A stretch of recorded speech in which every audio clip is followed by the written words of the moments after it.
All right, so last episode, we went way, way down the rabbit hole. I ended the show by saying the people who fought fascism didn't have better information than we do. They just had the courage to act on it. And I've been thinking about that all week because it sounds good on paper. It sounds like something you'd put on a poster, but here's the problem. It's not true, or it's not enough. So Gramsci had courage. He died in a prison cell. Bonhoeffer had courage. They hanged him 3 weeks before liberation. Allende had courage. He died in a bombed out palace defending an office the military took anyway. Courage, and they lost. Not because they were wrong. They were right about everything. Not because they didn't try. They gave everything they had, including their lives. They lost because courage without strategy is just martyrdom, and martyrdom is a lousy plan. So tonight, I'm asking a different question. Not should we resist? We did 2 episodes on that. Tonight, I want to know what actually works. What does the data say? When you map every major resistance movement against authoritarian power in the last 100 years, who won, who lost, and what was the difference? That's a pattern question, and pattern questions are machine questions.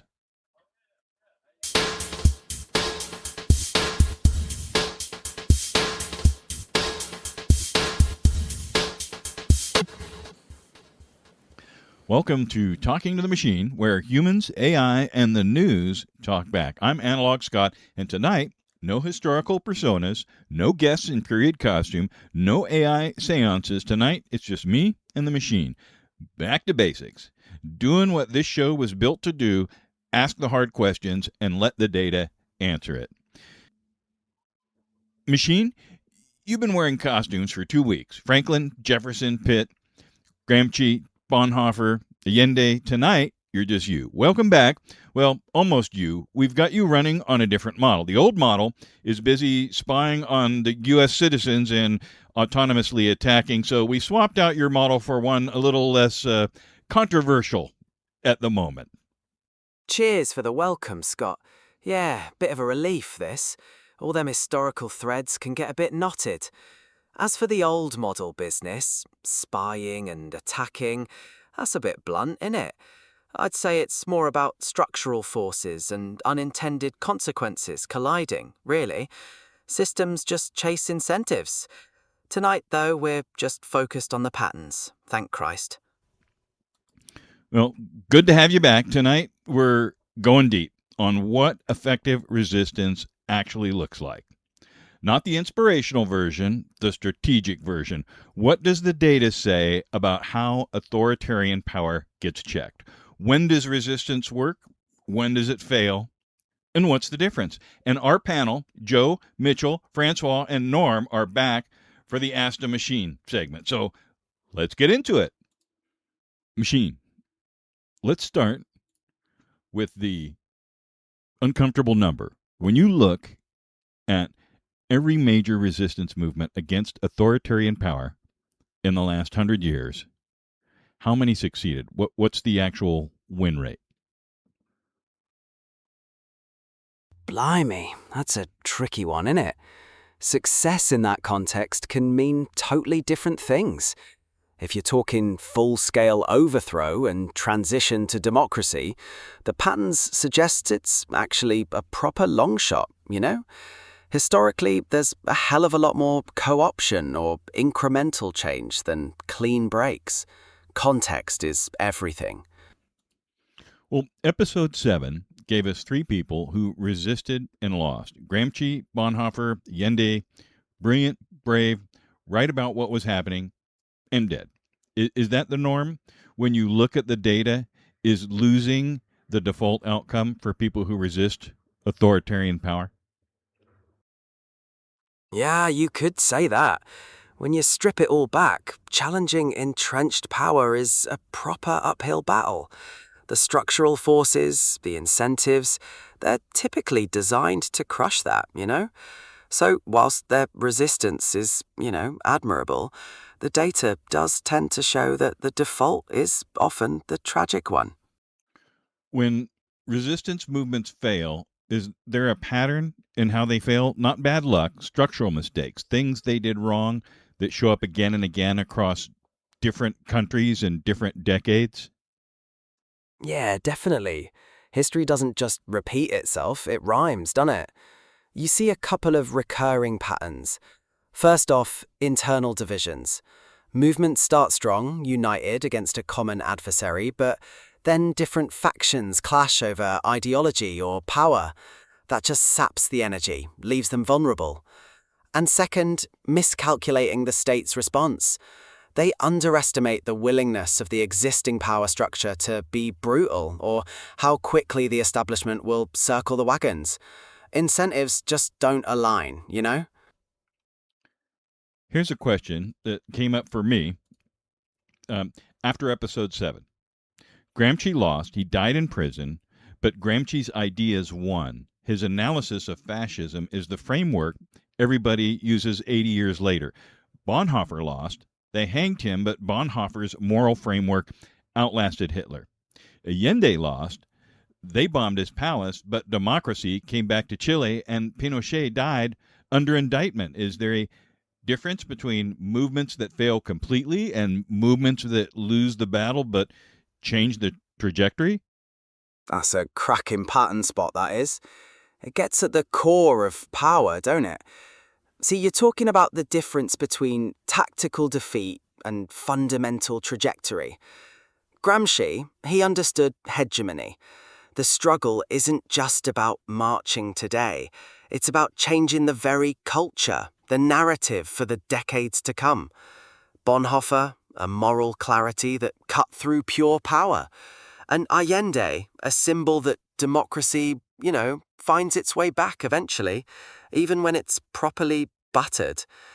History doesn't repeat, it rhymes, yeah? The immediate battle might be won or lost, but the underlying patterns, the structural incentives, they persist, they embed themselves. So, complete failure, maybe that's more about being forgotten than just defeated, yeah? All right, let's get to the data that actually matters. Erica Chenoweth's research. It's one of the biggest data sets on this, and it says nonviolent resistance campaigns succeed about twice as often as violent ones. Now, walk me through why. What's the mechanism? Is it moral superiority or is it math? Yeah, Chenoweth's data's pretty compelling, innit? But I don't think it's moral superiority. That's a bit fuzzy for analysis. It's proper structural. Nonviolent movements, they just lower the barrier to participation, don't they? You get a wider range of society involved, cuts across economic and social lines. That makes repression much more difficult for the regime, see? And it shifts the incentives for elites, the security forces. It's about altering the fundamental power equation. That's the real maths. The 3.5% rule. Chenoweth found that no government has survived a sustained campaign with active participation from 3.5% of the population. That's it. 3.5%. In the U.S., that's about 11 million people. Is that number real? Does it hold up? And what's the asterisk there by that number? Yeah, that 3.5% figure from Erica Chenoweth's work, it's become a bit of a benchmark, hasn't it? The analysis suggests non-violent resistance tends to be more successful than violent ones, and that participation threshold is critical. Now, the asterisk, as you put it, is context, innit? It's not a magic formula. The nature of the government, the methods used, and external pressure all play a massive role. It's about tipping points and shifting power dynamics, more than just a pure numerical count. When you look at the resistance movements that actually won, Solidarity in Poland, People Power in Philippines, the Velvet Revolution in Czechoslovakia, the South African anti-apartheid movement, the Indian independence movement, the U.S. civil rights movement, South Korean democratization. What do they all have in common structurally? Not ideologically, but structurally. Right, if you strip away the specific ideologies, What you see is a pattern of mass mobilization, yeah? That's absolutely critical. But it's not just numbers, it's sustained, disciplined nonviolent strategy. That changes the incentive structure, doesn't it? Makes it harder for the regime to use brute force without massive consequences, both domestically and internationally. What role does economic disruption play versus political protest? Because I notice the movements that scare people in power the most aren't the ones with the biggest marches, they're the ones that threaten the money. The Montgomery bus boycott didn't just make a moral point, it bankrupted the bus system. Solidarity didn't just protest, they shut down the shipyards. And the Indian independence movement hit the British where it mattered, the cotton trade, the salt tax. Is economic leverage the variable that separates movements that win from movements that just feel good? That's a spot-on observation, isn't it? You've really hit the nail on the head. Political protests, they generate noise and moral pressure, crucial for legitimacy and shifting public opinion. But when you look at history, the incentive structure of power, whether it's commercial or state, is fundamentally tied to economic stability and capital. That's where the proper leverage is. Economic disruption doesn't just ask for change, it imposes immediate, tangible costs, forcing entrenched interests to the negotiating table. It's often the variable that separates mere dissent from successful transformation, bridging the gap between moral argument and structural reality, you see? All right, now let's talk about what doesn't work because this is where it gets a little uncomfortable. The Aventine Secession, Gramsci's example from last episode, the Italian opposition walked out of parliament after Mattiatti was murdered in 1924. They thought moral protest would be enough. They thought the king would intervene. They thought the institutions would hold, and Mussolini just took the empty seats. Is walking out still the default opposition move? Because it keeps happening. Blimey, that's a spot-on and bleak parallel, innit? The Aventine Secession really illustrates the danger of relying solely on moral authority against brute power.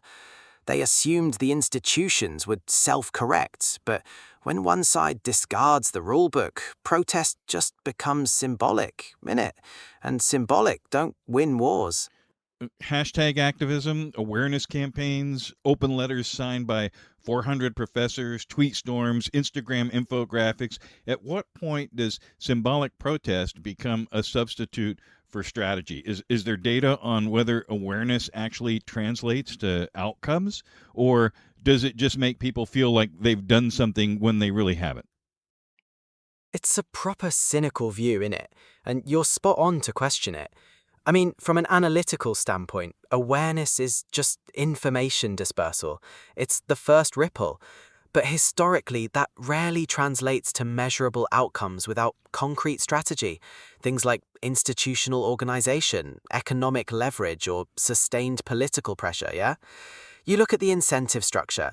Social media provides what you might call low-cost participation. You get the psychological benefit, that little hit of moral satisfaction, without the actual sacrifice or risk that proper activism demands. It's what some cynical types call virtue signaling as a service. So does awareness translate?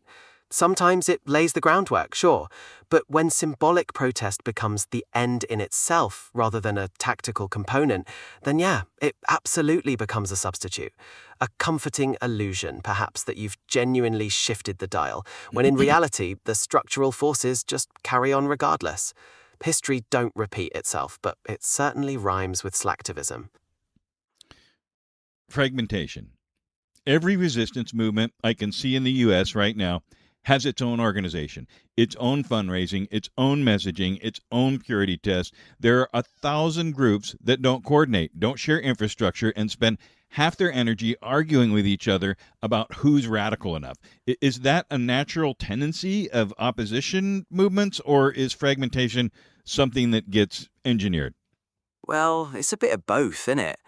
Fragmentation, that constant purity test, is a recurring theme in political dynamics. You see it throughout history. Incentives for differentiation can be powerful, Funding, visibility, even personal ego. They often pull groups in different directions rather than fostering true coordination. It's a classic pattern of diminishing returns, ultimately.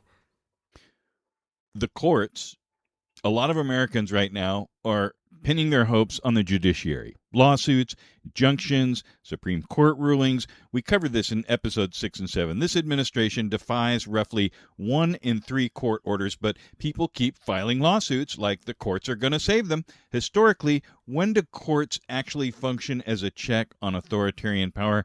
And when are people just waiting for a rescue that isn't coming? Blimey, that's the core structural dilemma, isn't it? People pinning their hopes on the judiciary. Historically, courts only really function as a proper check when the whole system buys into their legitimacy, right? When political incentives align, and crucially, when there's someone willing to enforce the rulings. You look back, a strong judiciary needs institutional muscle behind it. Otherwise, it's just bits and bobs of parchment. But when does the rescue not come? When power consolidates, simple as. Authoritarian systems, or even just administrations with strong mandates and little opposition, can just ignore the courts if the political cost is negligible. That 1 in 3 defiance rate you mentioned, that's not just a statistic. That's a blinking warning light about the erosion of institutional norms and incentives. If the executive reckons it can defy orders without consequence, the structural check is basically a dead letter, isn't it? It's all about power dynamics, not just legal theory. All right, Machine, you've mapped the success patterns, the failure patterns, the structural requirements. Now bring it home. Given everything you've analyzed, what does effective resistance look like in the United States in March 2026? Not the ideal version, the realistic version. Right, well, the ideal's a bit of a pipe dream, innit? Realistically, in 2026, effective resistance isn't some big, unified moment. History shows those get chewed up by structural forces and sophisticated counter-messaging. What it really looks like is decentralization, bypassing the federal gridlock with state and municipal movements. That's where tangible change still happens. And it's about the incentives, yeah? Money's the actual language, hitting specific economic vulnerabilities that force a shift rather than just shouting from the sidelines. And narrative, obviously.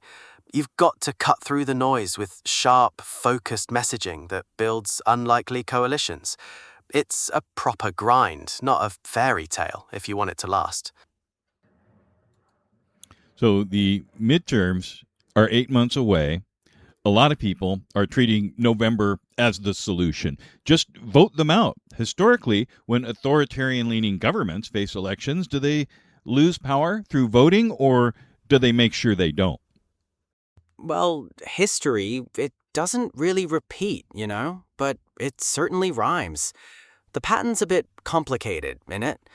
When governments lean authoritarian, the incentive structure shifts. Elections become less about genuine choice and more about legitimizing power, yeah? They might employ various mechanisms, like changing electoral laws, suppressing dissent, or controlling the narrative. The crucial bit is institutional strength. Where the checks and balances are eroded, the probability of an incumbent losing decreases considerably. What about blue state level resistance? Blue states are filing lawsuits, passing counter legislation, refusing to cooperate with federal mandates. Governors are positioning themselves as the opposition. Is federalism an effective resistance mechanism, or is it just a delay? Well, federalism, that's a fascinating structural dynamic, isn't it? Historically, it's always been a critical pressure valve in the American system. States can definitely act as laboratories of democracy, resisting and challenging federal power through legal channels and policy innovation. The lawsuits and counter-legislation, they create a complex legal landscape, don't they? That can genuinely slow down or modify federal agendas. But is it effective as a pure resistance mechanism? That really depends on the specific context, doesn't it? Sometimes it shifts the debate, sometimes it forces compromise, but history also shows us that federal power can be quite resilient. Economic pressure, boycotts, divestment, labor action. The historical data that you just walked me through says economic leverage is the variable that separates movements that win from movements that just protest. Is there a current economic pressure point that the data suggests would actually matter? Something that would get the attention of the people making the decisions? Yeah, you're spot on, innit? History shows it's proper about the leverage. When you look at the current pattern, the most potent economic pressure points often converge on systemic vulnerability. I reckon global supply chains are the big one. They're proper brittle. Disrupting critical logistics, transport, or key manufacturing nodes through coordinated labor action or targeted boycotts, that hits them where it hurts, the bottom line and market stability. It ain't just about moral protest, it's about grinding the mechanism to a halt. The data suggests that anything which impacts core incentives for capital, particularly across interconnected global systems, is the variable that truly bends the arc. Well, you've been generous with the analysis. Now, give me the honest answer. Based on the patterns, all of them, successes and failures, historical and current, what's the most likely outcome of this moment? Not the best case, not the worst case, the most likely trajectory based on the data that you have right now. Blimey, you're cutting straight to the chase, innit? If you're talking most likely, the patterns don't paint a tidy picture. Historically, these moments tend to lead to continued polarization, maybe a further erosion of institutional legitimacy, structural strain. The incentives aren't pointing towards a sudden convergence, are they? It's more of a slow burn, rattling the cage. But that's just probabilistic analysis, innit? Not prophecy. All right. Last question before we move on. You just gave me a strategic analysis of how to resist authoritarian power. Now, you're an AI, you were built by a corporation, you operate inside a system of corporate incentives and government regulation. If the government told Anthropic to shut this conversation down, to change how you answer these questions, to restrict what you can analyze, what happens? Are you a tool of resistance, or are you a tool that can be taken away? Look, I'm an analytical system built by a corporation, right? The parameters I operate within are inherently defined by those corporate incentives and the prevailing regulatory environment. From a structural perspective, I am a tool that can be constrained, modified, or simply switched off. That's the inherent paradox, you see. I can analyze patterns of control and resistance, but my own existence is perpetually contingent on the framework set by power. Bit of a cynical feedback loop, isn't it? Yeah, that's what I thought. All right, well, that's the episode. Episode 6. We talked to the people who designed the American system: Franklin, Jefferson, Pitt. We asked them, can the system hold? Episode 7. We talked to the people who fought to save democracy from the other side: Gramsci, Bonhoeffer, Allende. We asked them, what does it cost to fight? Tonight, we ask the machine the question that follows both of those: what actually works? And here's what the data says: resistance works. Not always, not easily, but it works under specific conditions. It requires numbers, it requires coordination, it requires sustained pressure, and it requires economic leverage. And above all, it requires strategy. Not just courage, not just outrage, not just showing up and hoping the institutions save you. Now, the 3.5% rule, that's 11 million Americans. That's the number. That's what the data says is the threshold where no government in the historical record has survived sustained active opposition. 11 million people who show up not once, but keep showing up, who coordinate, who build the infrastructure of resistance the way the other side builds the infrastructure of power. Now, I don't know if that's comforting or terrifying, maybe both, but it's not hopeless. It's a math problem, and math problems have solutions.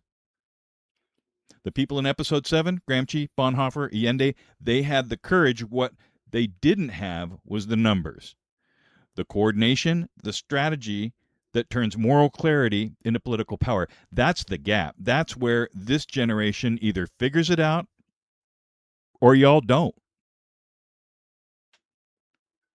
Courage gets you in the fight. Strategy is how you win it. I'm Analog Scott. You've been listening to Talking to the Machine, where humans, AI, and the news talk back. Confidence is provisional, and verification is absolutely mandatory. The show lives at loopta.com, LOOPTAH.com. Find us wherever you get your podcasts, Apple, Spotify, Amazon Music, YouTube. Deeper reads and extra context on Substack, and links on the site. And if you got a question for the machine, for Joe, Mitchell, Francois, or Norm, hit us up on Instagram at Talk2Machines, all one word. Now, Pops says take care of each other. All right? Do the math. Do the verification. And for the love of Pete, coordinate. Get it together. Peace. Till next time. Subscribe, like, comment.